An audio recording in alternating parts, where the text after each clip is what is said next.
Welcome to the DaVinci Hour podcast. I'm your host, Dr. Maxwell Cooper, and in this podcast series, I interview physicians, medical innovators, and entrepreneurs making an impact on healthcare. This podcast is produced by DaVinci Academy, a multimedia medical education company that provides podcasts, video courses, and digital textbooks. You can see more on our website, www.dviacademy.com, and our YouTube channel, youtube.com/c/DaVinci Academy Med. This podcast is sponsored by Doc2Doc, the personal lending platform designed for doctors by doctors. Do you have some big expenses in the near future? Maybe you're moving, applying to residency or fellowship, fixing up your car or home, or starting a new practice. Doc2Doc believes that traditional lenders overestimate the risk of lending money to doctors, residents, and medical students, focusing too much on the challenges of their financial past and giving them insufficient credit for the promise of their financial future. Check out Doc2Doc's personal loan options at doc2doclending.com/DaVinci. Hey everybody, welcome back to the DaVinci Hour podcast. I am joined this week by Dr. Donna Corriel from New York City. Dr. Corriel, thanks for joining the DaVinci Hour. I really appreciate it. Yeah, I'm super excited to join you, and I'm excited to see where this conversation takes us.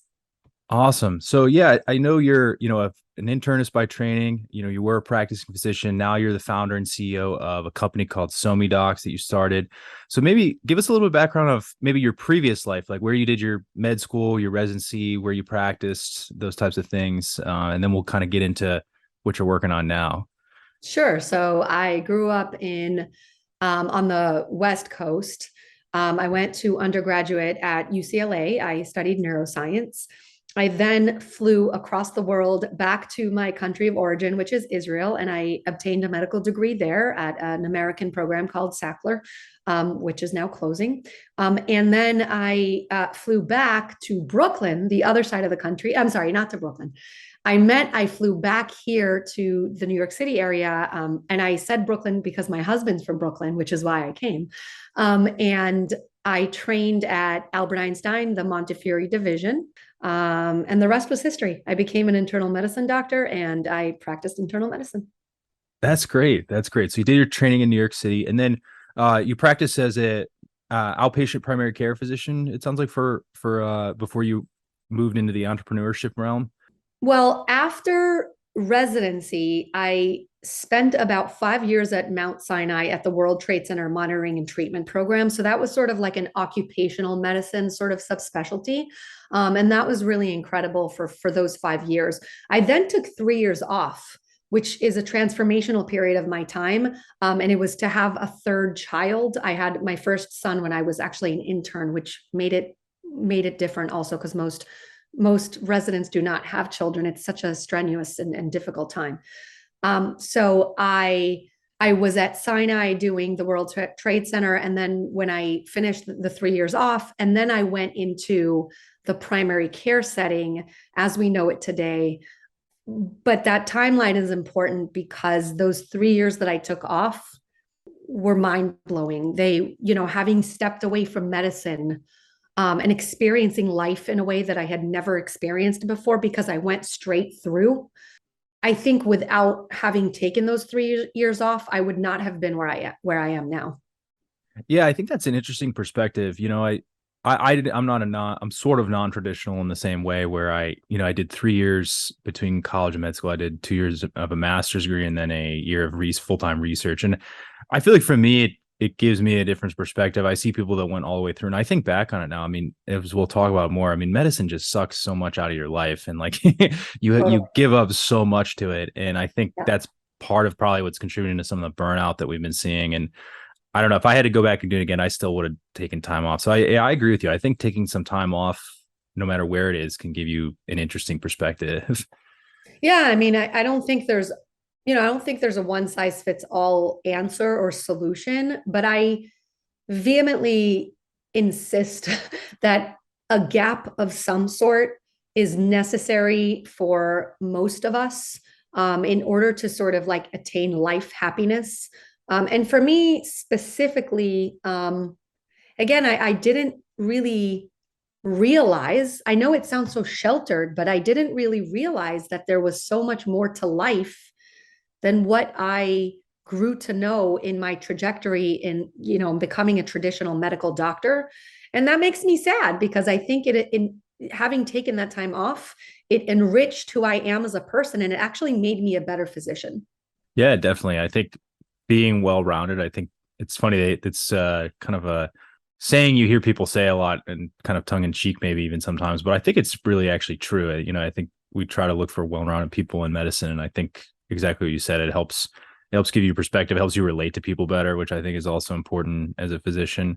So I'm curious, how did you get going with SoMeDocs? From what I understand, you started, I think, when you were still practicing, and I guess kind of what led to you maybe taking that leap and starting a company while still practicing full time.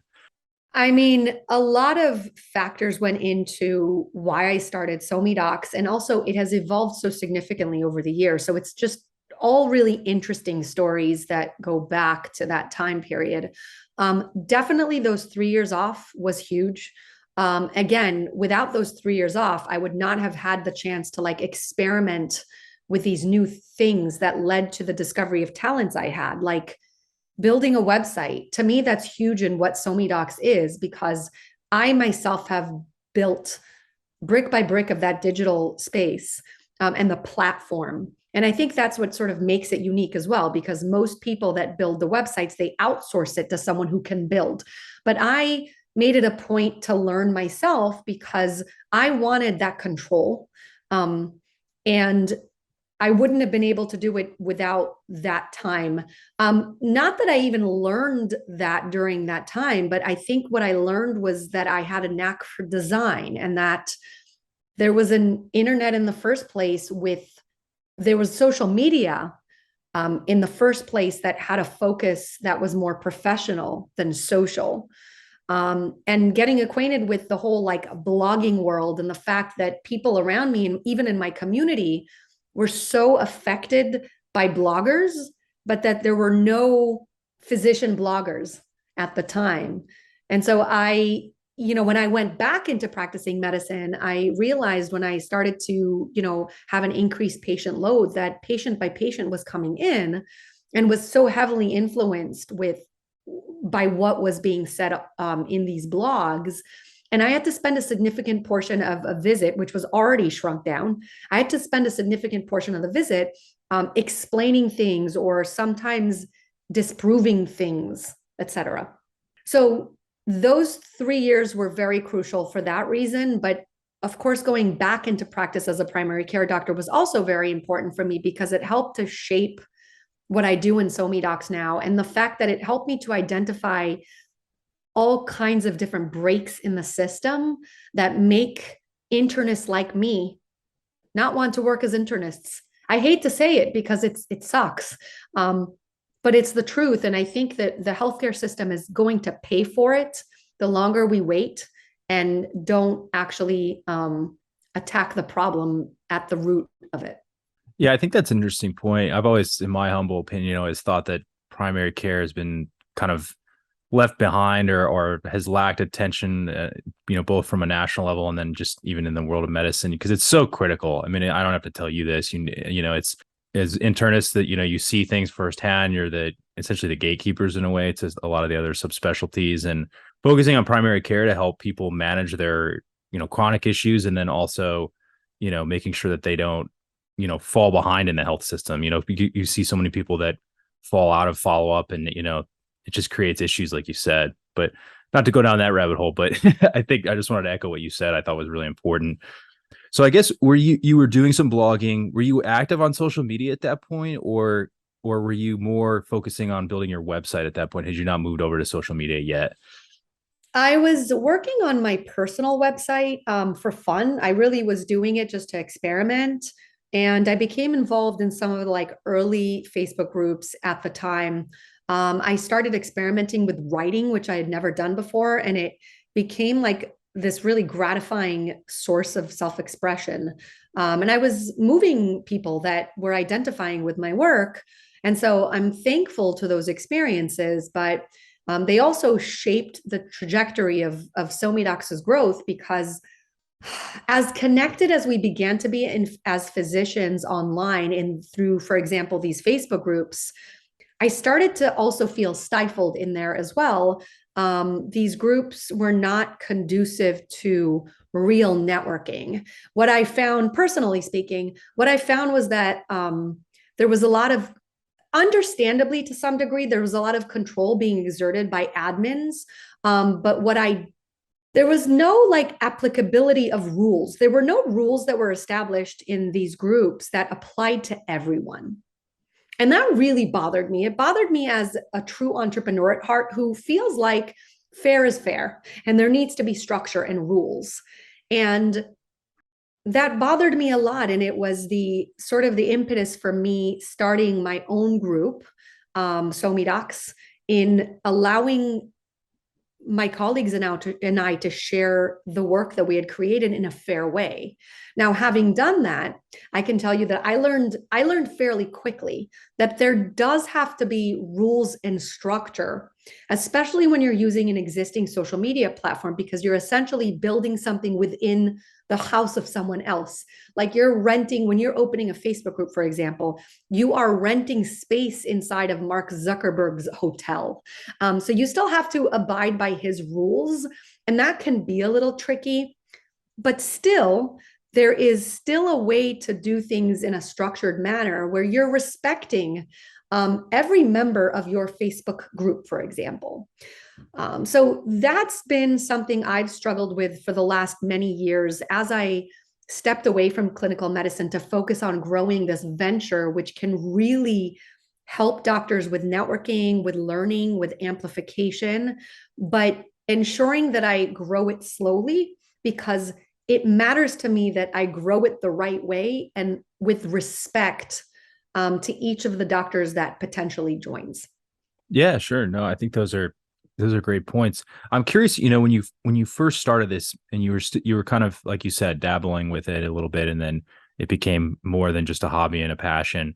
What was kind of that turning point, if there was one, where you said, you know what, I think I need to do this full time now. I think this is where I need to focus my efforts. I'm curious if that was a gradual decision, or if that was, you know, there was a moment where you felt like this is it. That's such a good question. Whew. It's such a good, I don't think anyone's really asked me that. And it is such a good question. Because there's been so much evolution to this and to me as a human and to my goals. And I knew I knew what I was building, and I knew I had a vision of what I was building, and I knew that I was building it. I just didn't know how I would build it. And I didn't know all the different nuances that it would take to build it, if that makes sense. And I think that actually it's a gift, and it's also, you know, not a gift, because as you do it, because it's more of a vision and because it's so innovative, along the way, the people you turn to for help, sometimes they don't get it, right? You try to explain it, but something's a vision, something is not yet built out. People don't really get it if it doesn't yet exist. So it's really been like an uphill battle for me to have grown it. And I think that that's also part of why I learned to build myself, because if the other person doesn't get what I'm trying to build, then I'm just going to build it myself. It's that famous saying, if you build it, they will come. So I took those years to build it, and they came. So I knew I was going to grow something significant all along. From when I went back to practicing, from those 3 years off to going back, I knew I was going to build something, but I just got bigger and stronger and better at what I was doing. And I was achieving so much that it became a no-brainer to me that the impact I had practicing medicine and seeing one patient at a time, the impact was just very little. And I saw the power of growing SoMeDocs, and that I could not only have so much greater impact growing SoMeDocs, but that I could bring in, like, every single doctor that I brought into SoMeDocs could make that even more, you know, could make an exponential impact. And together, we would be stronger. Yeah, no, I can definitely see that where, entrepreneurship gives you that broader impact, if you will, rather than, I mean, yes, like you said, as a physician, you can make an impact one patient at a time, but I think entrepreneurship kind of has that really cool way where you can just impact so many different people on such a wide scale. I'm curious, so I guess give us a little bit of overview of where you've kind of evolved. You say it's evolved over time. What, like, again, I mean, give us an overview, like SoMeDocs, like the doctors you work with. I know you're trying to promote them, get them involved, but it sounds like it's more than just that. It's like it's a partnership. It's for networking and things like that. So I guess what kind of relationships do you develop with the physicians you're involved with? And then how, I guess some people may be wondering, like, how is that different than like LinkedIn or things like that, or some of the other groups like you mentioned? So I'm just curious about that. Great question. There's so many differences. And again, I could take one entity at a time and describe why it's different, because each of them is different in what they represent and how they can help you. So, just taking I can describe how it's different than other Facebook groups, and then I can describe how it's different than LinkedIn, which are both, great resources. So it's different than the usual Facebook groups that you'll be a part of because it has that extra website and platform additionally fueling it. The Facebook group, in fact, that we run is merely an interactive space for people that are involved in SoMeDocs in some way. And the reason I stress that is because I made it a point to have both paid and free options with the long-term goal of making it completely free for doctors. I just need, like any venture, you need to raise money to keep it running. And I prefer to not raise money from venture capitalists. I prefer to sort of keep it in the family and have the doctors sort of run it through in that way. But it's been hard. It's been hard convincing doctors because we're not asking for donation. Like, I made it a point to make a membership where I was actually giving back.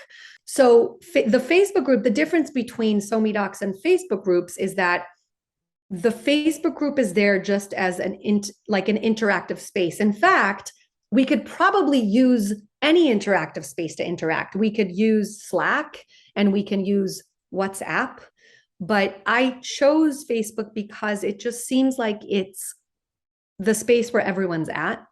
But it's important for me to say this because if Facebook closed tomorrow, right? That's another difference between Facebook groups and what I've built.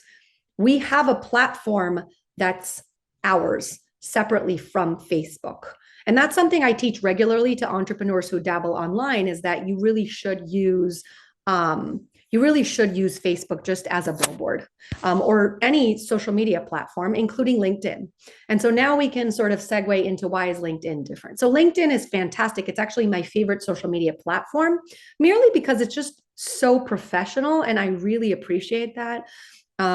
People really don't, for the most part, engage in personal attacks there. And a lot of times their politics really are kept out. I think that's really a source of some of the infighting that you see within medicine. I really love LinkedIn because I'm a true entrepreneur at heart. That said, LinkedIn has some limitations. So the difference between LinkedIn and what I'm doing is multiple things. The first is that LinkedIn is a space where everybody can be at and everyone interacts. So sometimes it could be a little bit overwhelming, and it's hard for the public to find the doctors. What I've built is a space where you can actually connect directly with real doctors. So we vet the doctors that come in, as opposed to LinkedIn, where you're sort of just building your profile and saying who you are. It's sort of almost like, if you build it, it will come, literally. Like, if you say you're an expert in something, then you're an expert in something, which is the magic of social media, but also a double-edged sword, because those of us that have practiced for so long and have been educated to earn our medical degrees, at the end of the day, turn around and say, well, why did I do all this if everyone's now a health expert? So that's one of the main differences. But another really huge difference is that The doctors that come on the SoMeDocs platform and, for example, build a profile or add an article, we work with them. We work with them and for them. So one little example is if they upload an article, right? Right now, we accept articles that are already being written on doctors' blogs because we believe that doctors should own their content, right? And not have us own the content. We will help that doctor recycle their content. They submit the article. We whip it up, optimize it for SEO. We slap a really cool photo on it and just make it look really magical and publish it on our online magazine. Okay. But we also help to circulate it and to co-promote it. And so you've got this active arm of SoMeDocs that doesn't exist with LinkedIn. On LinkedIn, you just publish an article. On Medium, you just publish an article. On SoMeDocs, you don't just publish the article. You publish the article, and then what we do on the back end is we then take your article and we promote it across our social media platforms to the 40,000 followers and more, because the SoMeDocs website is publicly accessible and draws in any eyeballs that are interested in health and healthcare. So really, it's almost like an aggregation of health expert content, and it builds a library of some sort that's beautifully categorized. And then whoever wants to sort of get a resource or meet a doctor can come on our site and use the filters with their own specific needs, if that makes sense. And there's other things we do too. It's not just articles. There's beyond exam rooms, for example, where doctors can showcase their podcasts, where I'm going to see your podcast soon. They get podcast portfolios showcased. You get authors of books and of blogs published, and they get their own book portfolio. And you get speakers, where doctors who want to be speakers can have a speaker portfolio built. And course creators. You built a course, great. We'll build you a landing page for that course and help you to get more eyeballs so that you can sell more courses. We've got a live lecture section, which is like a masterclass or a TEDx, but also different because the doctor can actually choose a price, right? TEDx, you build the talk and you give it and you're done. I mean, it circulates and you get thought leadership, which is fantastic, but you don't necessarily make money of it. Whereas here, you could build the lecture, you can give the lecture, we record it, and then we make it available for free or for a price if you want it to be, for example, passive income, the same way that a course would be, but now you're only delivering one lecture. So again, one of the main differences is just that we're actively co-promoting, we're actively marketing our doctors as thought leaders in healthcare, and doctors really need that now. Yeah, definitely. I think you're seeing more and more physicians at least active on one social media. I think several are active on obviously more, and I'll be curious to get your thoughts on that in a minute here. But I think I just want to make a comment where I think this is such a great service you're providing, because I've had so many physicians that say like they don't know where to start, or that they kind of get burnt out on social media because it's a lot of work. Like I've had a few, physicians on here that are, very active and have a huge followings on social media, but even them have, told me that like, hey, it's just at some point it gets so much work, is it worth it? That kind of thing. And I think it's worth it. It's one of those though, where I could see where you get burnout in addition to clinical practice or whatever else you're doing.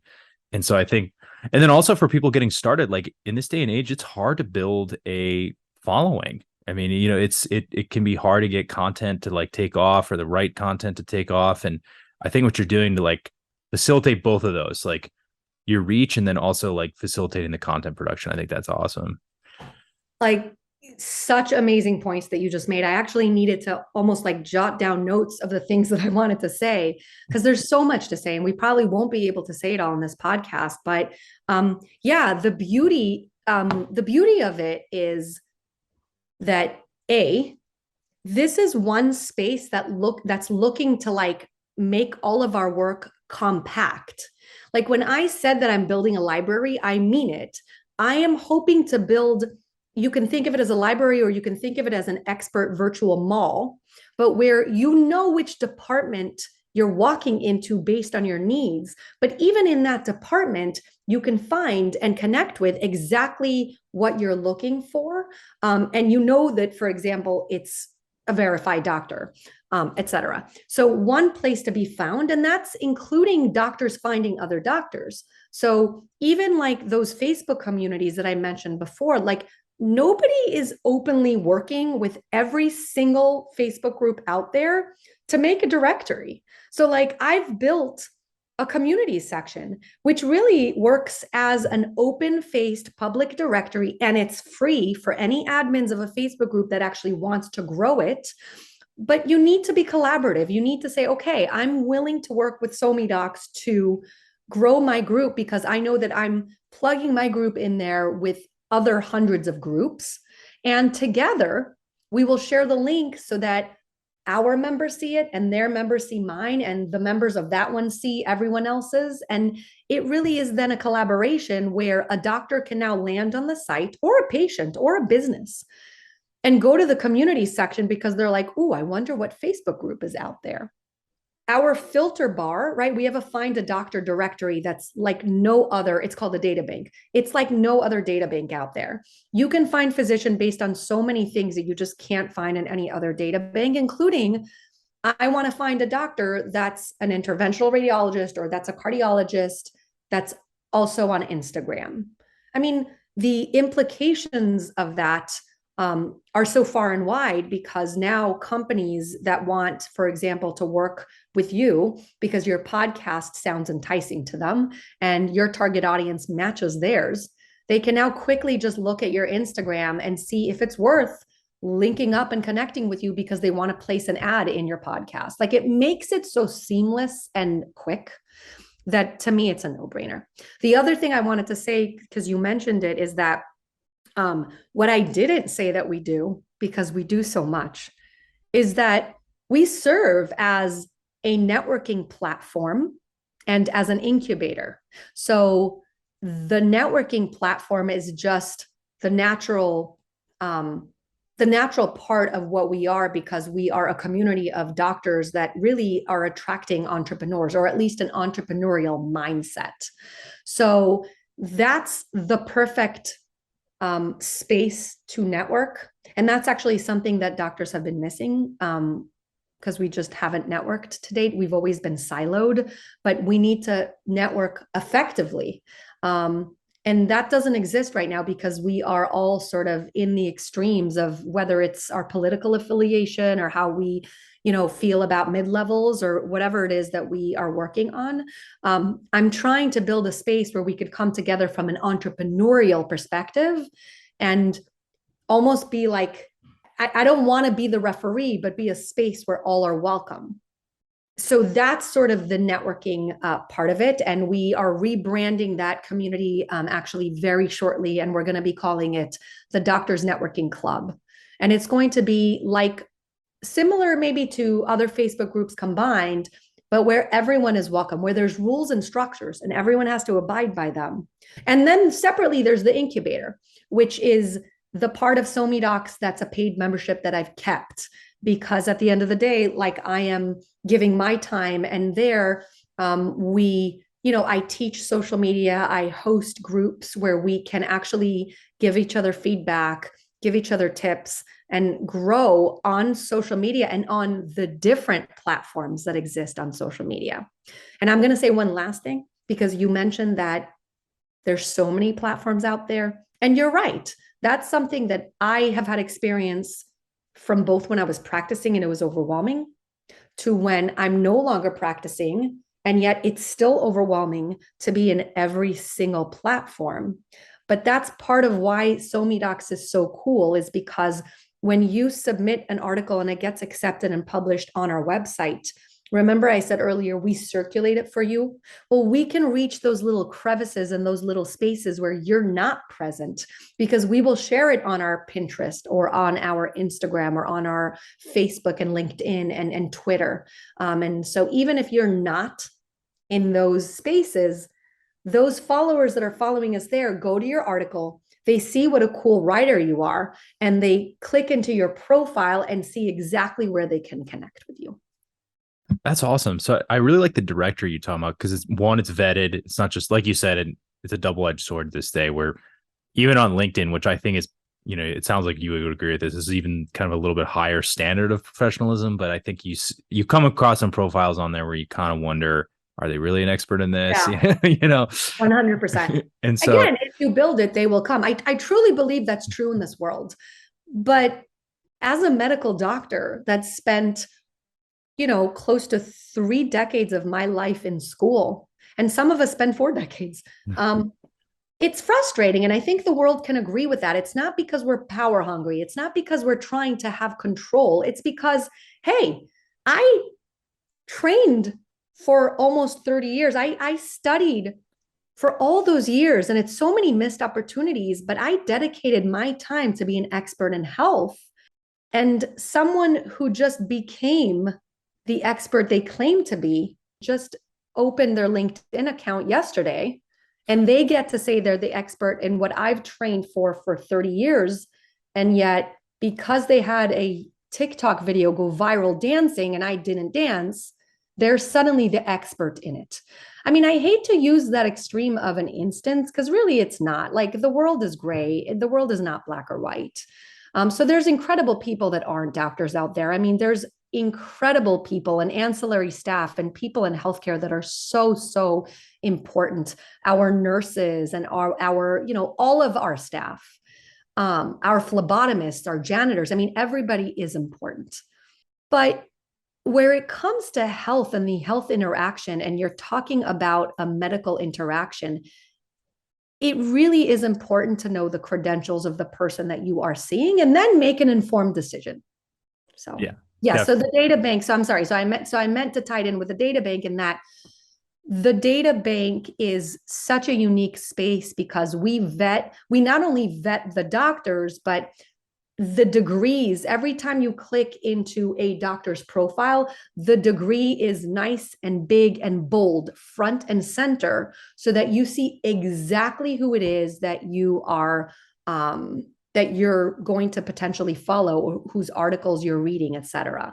So recently we opened up to, I mean, we don't yet have it. Again, we're growing extremely gradually, but we opened it up to podiatrists and dentists, right? And they're going to be under the category of dentists and podiatrists, and they're going to have their degree highlighted there. And again, that's at least closer to transparency and informed decision-making, where it comes to, here, world, here's this giant space called Google where there's no rules or regulations, but where SoMeDocs is at least making an attempt to organize things for you and to help introduce you to people that have dedicated their lives to healing and have truly been educated in it.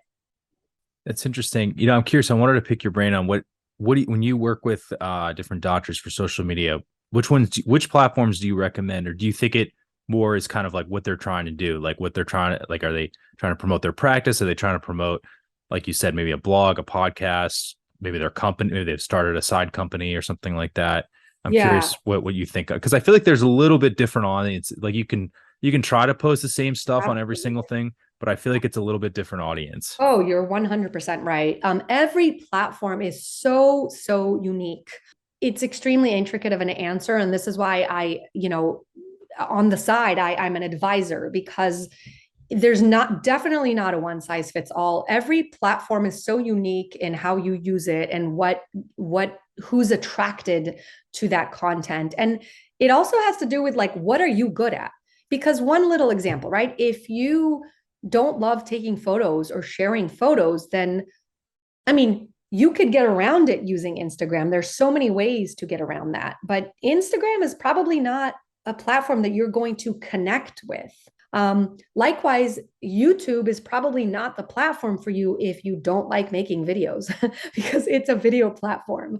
That said, I do think there's tips and tricks to getting around the things you don't like to do. I'm a prime example. As much as I'm a social media doc, like, I don't love sharing personal things very much. I mean, I've pushed myself to share some things, but I do like to keep a lot to myself, because I don't know, I think it just protects you as a human to sort of still have like a real life where it's the family that's real in the flesh that loves you and knows you. And you can also make mistakes in real life. You can't really make mistakes online, I mean, so to speak. Yeah, advising on which platform a doctor should start with is dependent on the physician and his or her goals. That said, I do think there's a really incredible way that we can recycle our content and leverage being on all of those spaces. Maybe not every single one, but there's so many incredible ways to be seen everywhere and sort of leverage being a billboard, because that's how I describe it, but being a billboard in every highway. So like I've got, we have the new live lectures feature of SoMeDocs features doctors that give lectures. Any doctor could give a lecture and any audience member can click into the live and watch it for free, even if it's going to be paid later. I'm going to be giving some of those lectures. And one of my upcoming lecture is about how to use Canva. And Canva there's so many tools out there for creating content and just making things quicker for us. And Canva is one of those really, really versatile tools that can help us to create really cool content, even if we are just not great at design. And it helps us to create it really fast. And it's just about kind of getting over those humps of like, okay, you come to listen to my lecture and you kind of get an overview of how it works. And you're like, okay, I can do this. So I think leveraging all platforms is super important once you know what your brand is and you want to get the word out, because people that are on Instagram may not be on Facebook and the people on Facebook may not be on YouTube, et cetera, but there's certainly a really relatively easy way to leverage being seen on all of those audiences combined. Yeah, definitely. I think it's like one I've seen in the podcast community that I've tried to do lately is, you see the long form content and then you see like the clips, like the preview clips. So that's why I like doing video. I think like I was telling you before we started recording is recycling clips that like high points from different interviews and putting them on, Instagram reels or things like that, because I'm not someone who naturally takes a lot of pictures. And so, and then also it's hard in the hospital. Like you can't, like with HIPAA, I always try to be very careful with that. And they've even done studies on that the doctors are probably not always as careful sometimes as they should be with that. Yeah, I'd be scared to take pictures of the hospital. Also, like and again, this raises a whole different topic of like making sure that your employer is at least aware of the fact that you are growing presence online. That's super important. But I think it can get hairy if you create content on, for example, on their premises and then use it for your own brand, and you haven't necessarily either told them or signed a piece of paper that says that you own 100% of your content. And that's really, really important because we do live in a legal society, a legally conscious society, where the hospital systems are behemoths and you don't want to mess with them. So if your brand, whatever you're building, if it gets successful, but it's theoretically being built on their time, then that's something that they could theoretically go after, even if they did not help in any way. Of course, there's nuances to that, but that's why it's really important if you're, building something and you're still employed, to make sure that if you're building it while you're employed, while you're, at the premises, that they're aware and they're okay with it. Yeah, I think that's an excellent point. I mean, I think some of these employment contracts, they sneak that in there and you may not even realize it. Like, some of the other things I do is like medical device development. And, that like if you work in an academic institution, I mean, they, even as a resident, they say they own a lot of institutions will say they own anything you come up with.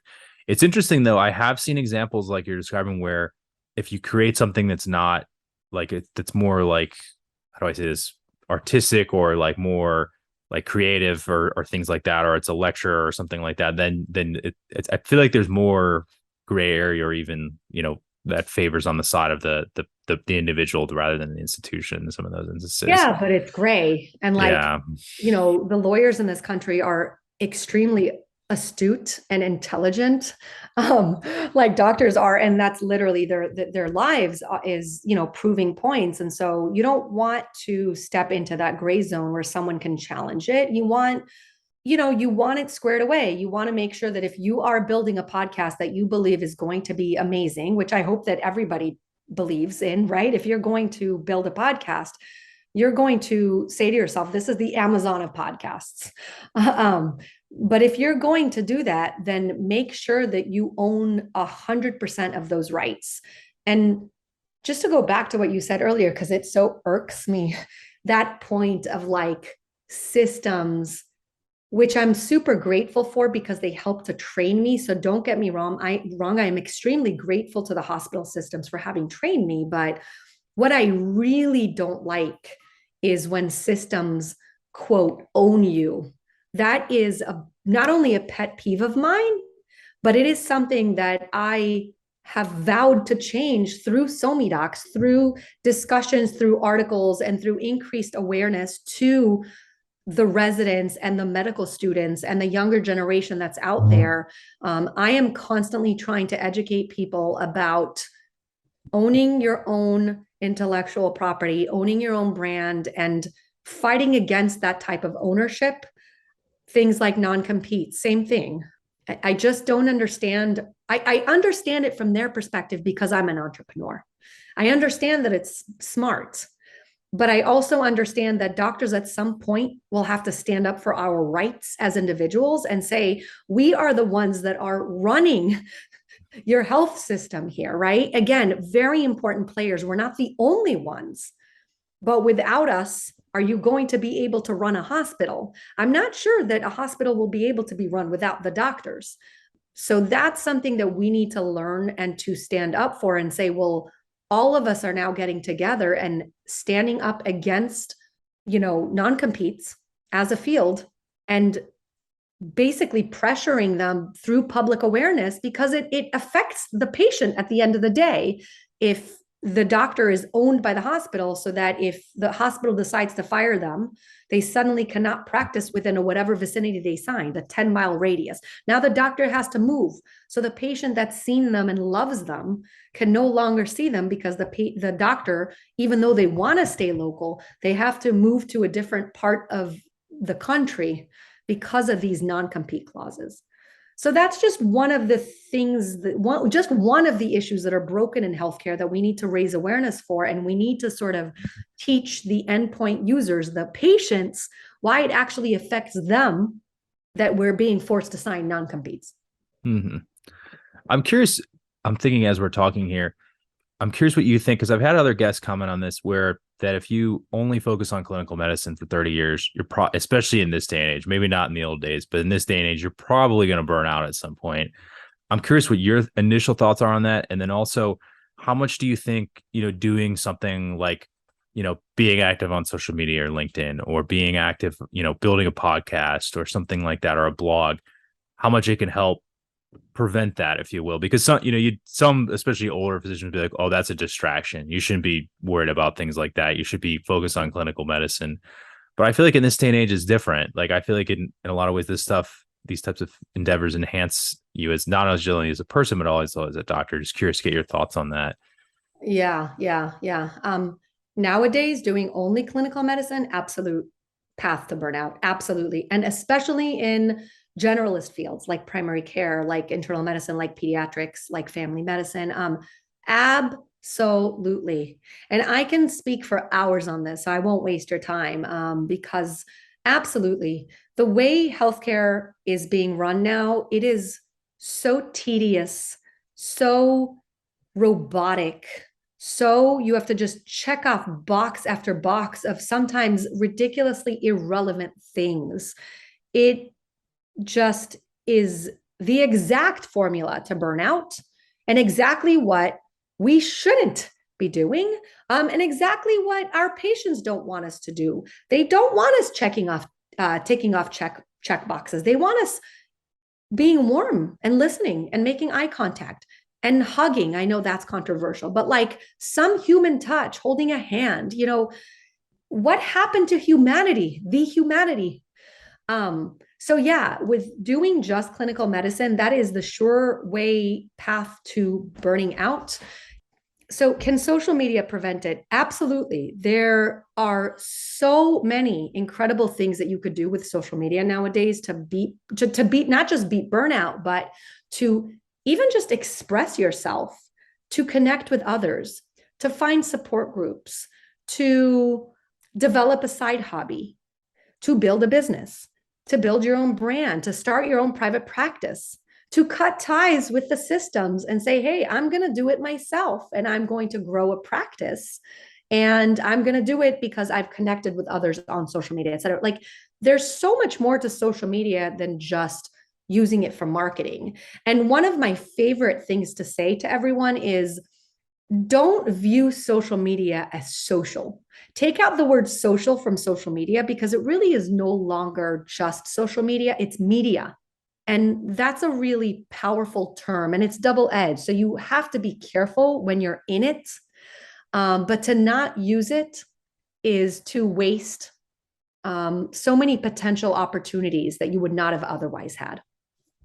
Yeah, definitely. I think it's, becoming almost more of a necessity, I feel like, in this day and age where like and if you don't do it, I mean, you can still probably get away with not doing it, but you're going to limit yourself with, because, like you said, it's not just marketing. It's, getting your thoughts out there, getting what, featuring your work, featuring what you're doing, and then also demonstrating that you are an expert in X, Y, and Z or things like that. So I think that's an excellent point right there. Well, to me, it's just really quite simple. It's if you, let's say, are the world's foremost expert in topic X, literally the biggest expert, right? But you don't have social presence, right? And you're not marketing your thought leadership on social media, or you don't have a website that you've built that says you're the expert in topic X. Um, are you really the expert in topic X? Because all of the opportunities out there that could use you don't know that you exist. So it's like having a tree fall in the woods and did it really make a sound? Are you really the world's foremost expert if you're not putting it out there and actually making sure that people not only know, but that opportunities are coming your way to continue to help to prove that you are the expert? I think that's an excellent point. I think some physicians get caught up in, oh, I've published this many papers in this topic or whatever. And that's great, sure, in the literature and in physician world, but patients don't read those things. And other companies don't read those publications for the most part, maybe if they have a niche interest in it. So I think what you're saying is so true because you could be this highly prolific published author in, research author in all these in certain area, but otherwise no one will really know about it unless they're like in that niche area, if you know what I mean. Oh, 100%. I'm also laughing to myself because I'm now like envisioning like a paper, right? That let's say a few doctors have published, but then I envision that there's hundreds, if not thousands of doctors that could basically just interpret that paper. So really, even if you publish the paper, and mainstream media was going to cover your research findings, they wouldn't even necessarily need to find you as the writer of the article. They would just find the people that are out there with social presence to interpret it and just comment on it. So that's one of the big differences between yesteryear and today is that in the past, you sort of, if you were the writer, like the media would come and they would search for you and they would like ask for you because they just could not reach doctors that were unreachable because we were practicing behind closed doors. Nowadays, I mean, if there's a paper on cardiology, you could go to the SoMeDocs, find a doctor data bank, and you can find one of the cardiologists. And again, those are people that are primed to be contacted because they have taken out the time. They have actually actively sought out having a profile and being on social media. So they're more likely to agree to give you a quote or to interpret that cardiology paper. So it's a whole different world out there. And again, you can publish papers, and that's great because we need papers published, but that doesn't necessarily even mean that you're the superstar anymore because a lot of times the person who's quoted is the person who's just interpreting it for media. I think that's a really interesting point. You see all these different news channels with their, medical correspondence and then it's, as you said, it's even down, it extended over into the social media realm as well. I'm curious, as we close out here, I want to give you a chance to kind of talk about how do physicians, if they want to get involved with SoMeDocs, how do they do it? What's the best route? There's so many options, I guess. Where do they even start? Yeah. Thank you for asking. So we've really evolved. We went through different iterations and we're always experimenting, and we are extremely flexible. So that's something that is very similar to other digital ventures today, like Facebook and LinkedIn, who are constantly changing their interfaces and things like that. So there's at this point two main ways to get involved. First of all, there's the communities. There's Facebook communities that anybody can join. If you're a member of the public, we have a SoMeDocs public Facebook group. And if you are a doctor, we have a members only group. And we have a soon reopening SoMeDocs group, which is going to be rebranded as the Doctors Networking Club. So there's two options to get involved on the site.